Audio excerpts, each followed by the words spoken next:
Okay, so today I'm going to do a video on effectively a painting guide slash paint recipe for how I paint my solar auxilia in Legions Imperialis. So I've got some paints that I'm currently using here, just in this image here. So these three here, so Black Legion, Silicon Grey and Space Wolves Grey, are all contrast paints. I then have four metallics, so Lead Belcher, Skull Crusher Brass, and then Retributor and somehow Silver. So Lead Belcher is basically, if it's metal, it gets painted Lead Belcher. I'm using Skull Crusher as a hive, essentially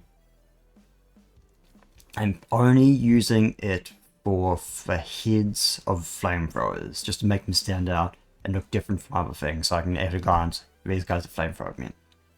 Retributor Armor and somehow Silver are more like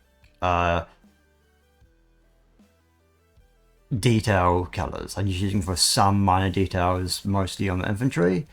For example, I use for the tops of the Auxilias, so standards, get painted either silver or gold. Essentially, the Supreme Command stands would be have a gold one and the silver one for a regular stand. So that way, at a quick glance, I can be like, okay, this is a Supreme Command stand. This one is a normal one. And I also use the Retributor for like cross guards and stuff and swords. Avalanche Sunset I've been using just for like headlights and stuff on tanks. Just really minor detail paint. And Frisian Grey is purely here so I can put a color that's close to Space Wolves Grey on tanks, on tanks specifically, but essentially because I'm not putting the Space Wolves Grey contrast on the tanks. So this way I can do some plates and stuff, like pick out some plates just to tie everything together. And then brush rise, so far for all my Solar Auxilia, I've only been using a medium layer brush from Games Workshop, which is definitely my favorite brush they make. It's effectively perfect for everything except for dry brushing. I do make some more specialist stuff for like doing putting shades and like washes and stuff on, which are slightly bigger as well, and they do make dry brush brushes. But for pretty much all the paints we're using here, the medium layer does perfectly well. It has a point, so you can do fine details, because it's oddly a weird thing how essentially they sell you small brushes, like really tiny brushes, that are effectively pointless because, not pointless, they literally have points, but you don't really need them because your standard paintbrush shape has a point, so you can do details with it, and the bigger so they hold more paint. Potentially, because I would never buy one of the artificer brushes, which are really tiny ones. But potentially, if I wanted a small brush, I'd probably give it a small layer. But I literally just use medium layers for everything, except for like washes and dry brushing. Yeah, it's my go-to. They are selling synthetic brushes now, which are slightly cheaper, but I, honest to God, do not trust synthetic brushes. I always have issues with the ends of the points just dying. So yeah, I highly recommend the medium layer brush. It's my current one's lasted like, it might be 6 years old. Well, I haven't done a massive amount of painting like in some of those 6 years, like probably 2 year gap. It's like probably at least 6 years old and it's going strong. The only thing I would recommend just in the topic of brushes is just grab some brush soap. If you have a natural head brush, you just want brush soap, which lets you clean it properly, and also they basically help preserve it as well. Essentially, you clean it and then use the more brush soap, sort of get it back to its point and sort of help preserve it a bit as well. So that's sort of the paints I'm using. Just one thing to add, all my Auxilia are primed with Sierra Grey, the base color that the contrast paints work with. So next up we have the contrast dilemma. So contrast, the idea of them is great. So normally with normal painting, you've got your base coat, your shades, your highlights, and then your contrast can effectively do all three of it. That was ugly. So you have one paint one step instead of 3 steps, or potentially more.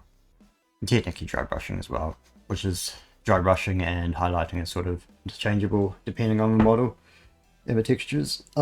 Yeah, so they seem good, but like you're probably thinking, okay, so not the best painter, I just want something simple, easy to do, with slashes on and it's fine. But then we have issues. When you make mistakes, you get paint in the wrong place. With the standard painting system, you can just grab your base coat, touch it up, and usually you're fine. The issue with contrast, you then need to find a color that matches your base color. So in this case, Sea Grey, which Games Workshop do make one, which is, I don't know if it's a perfect match to a spray paint, but it's close enough, it's fine. You then need to repaint the area. Depending on the area, you might need to do a bigger area than just what you screw up. Like if it's a whole panel, like a single piece of mistake in a panel, you probably need to repaint the entire panel and then go over it with contrast again. The next issue I've noticed is inconsistency. Depending on how thick the contrast paint goes on, depends on how dark it is. So you need to basically spend, like for me, it's kind of difficult, especially when I'm trying to quickly paint things, like getting things perfectly consistent.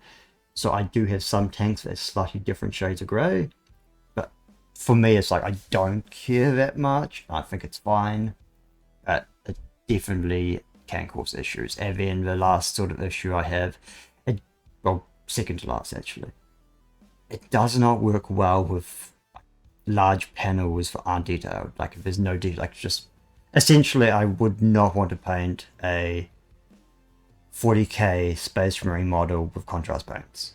It would look terrible. A Mark II or 3 Space Marine would look fine with contrast, but like any of the other marks of the smoother plate would not. And then the last issue is, which isn't really an issue for most of the case, but basically if you put more on the same area once it's dried, it would be darker. That's workaroundable, but it does mean potentially if you are trying to touch things up, you need to be really careful not to just get your contrast paint into previously painted areas, or else you start getting darker and splotchier. And regarding the sort of third point, for most of the Imperialis models, it's actually okay because they're small enough and there's enough detail that the contrast just work fine. It's only the aircraft I've had issues with, where it's like it's clearly doesn't look that good. I'm still sticking to it, but yeah. But for all the tanks and stuff, there's enough details that like any issues just don't happen. Yeah, so basically the conclusion to this is contrast paints aren't an easy way to paint. They are another tool in your arsenal, and the better painter you are, the better contrast will help you. So if you're actually not a good painter, then probably not the way to go. They are in a way easy, but I think for some models, depending on how much you care, you could potentially get away with some mistakes. And you need to choose your colors in a way essentially to help hide your mistakes. I think just experiment, have fun. Don't go into contrast paints thinking that they make things just dirt easy, and they don't. On to what we're doing next. So I started off, so we'll just go through the infantry, what I do first. So we started off just priming with, I'm doing things on sprue because I tried doing it by basing them first, and it was very tedious. It's a lot easier to just paint them on sprues. Some models, like for example the banner, you're going to need to just do a quick touch up once you cut it off, but the one I did wasn't too bad. Also this dude, because he's on this thing's on the side for some reason. So if something's only 1 to 2 models per base, like the Ogrins or like Dreadnoughts and stuff, I just base them, it'll be easier. But for models like the Space Marine missile launcher, which is a multi-part, I'd probably prime on sprue, then take them off, assemble them, and then put them on like popsicle sticks or something, and just maybe touch up a priming job. So base goes with Sea Grey. Yeah, and so the first step I do is the Space Force Grey. Effectively, the goal for me here is I want to paint their helmets and their shoulder pads And to a lesser extent, there's like a armor plate, which I think it's about here on the chest. But that, I don't really care too much about that. For most models, it's covered up, like is Valtari as example, which not.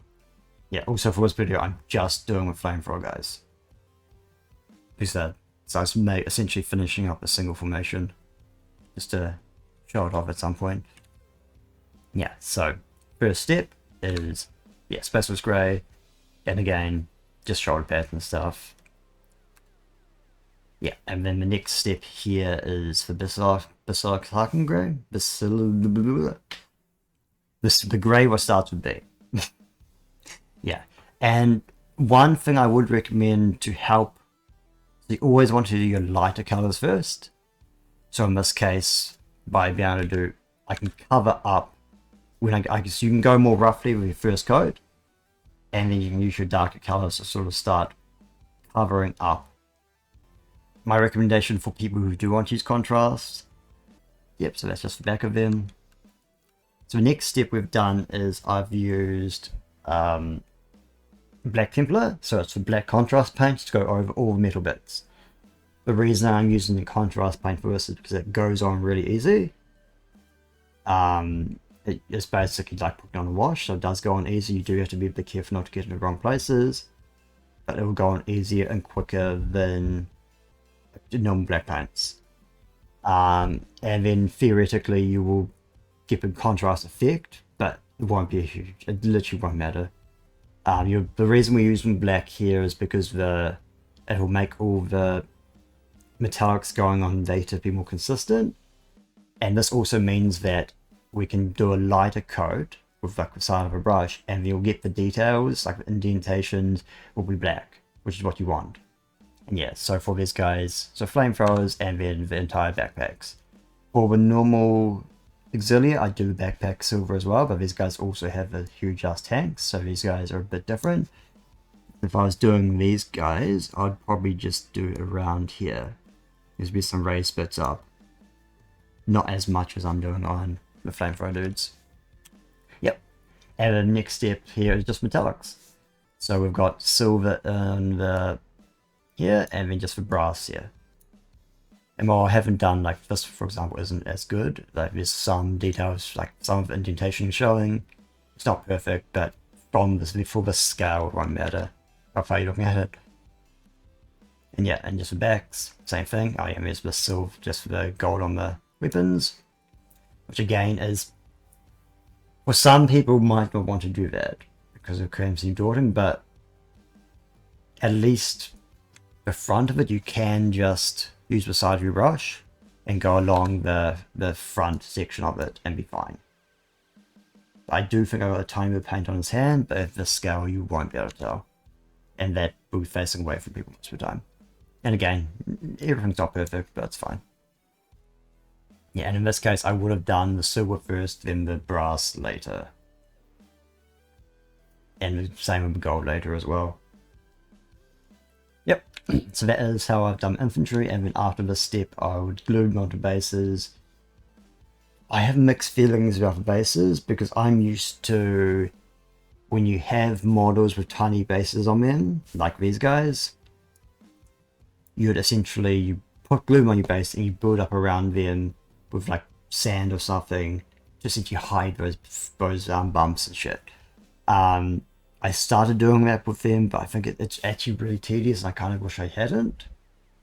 But I'm going to stick to it. I think for my 1000 Suns, which I also started doing that, I'm going to do the rest not on that, so there's like a mix. So the whole idea is, because I want to use the Soul Auxilia as one of the loyalist Auxilia units that was sent to Prospero. It's by Horus to essentially get killed. And by having the same basing as 1000 Suns, I can link them together. But what I'm going to do is just have some of 1000 Suns on those style bases, and the rest I'm going to do probably like marble, like white marble or sandstone looking bases. Yeah, so if you're doing texture paints bases, doing like texture paints and stuff in bases, you effectively want to glue models on first, then do the texture paints. But if you want to do the normal style bases, my recommendation would be you paint the base first, you paint this shady bit to match the base in some sort of color, and then you glue them on. You may need to do touch-ups, as the glue might do some weird shit to the paint underneath, like if it moves around a bit, you may need to do some touch-ups, but you essentially want to get most of the base painted first. And they'll just go on, you're effectively done. So next up we have the tanks. Same thing, they're primed with Gracia. Okay, so the first step we have is silicon grey. Is the first step. So what I've done here is I've done effectively first step I do the tracks. And I want to do it in a way, see this isn't ideal how I've gone over the side bits a bit, but I want to do, the goal here is to do as much as possible without touching the rest of the hull. For the lemon rusters, it's real easy, and the normal Malcadors as well, as you can just do the sides of the tracks. And essentially they just got because the tracks go all the way around, so you just do the sides of the hull, and you're done, easy. This one I've been carefully as possible to cut in without touching any of the other areas, and the reason we're doing that is so we don't have minimize the areas where we're doing multiple coats.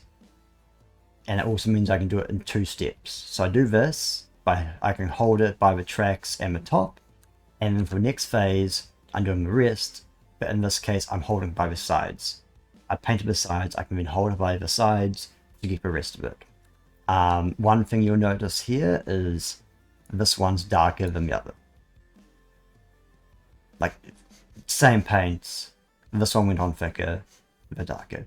And you can kind of see some of the issues of how it's not very good on flat surfaces on these areas of the tracks. For everything else, it usually looks pretty okay. Just the bigger panels look a bit weird.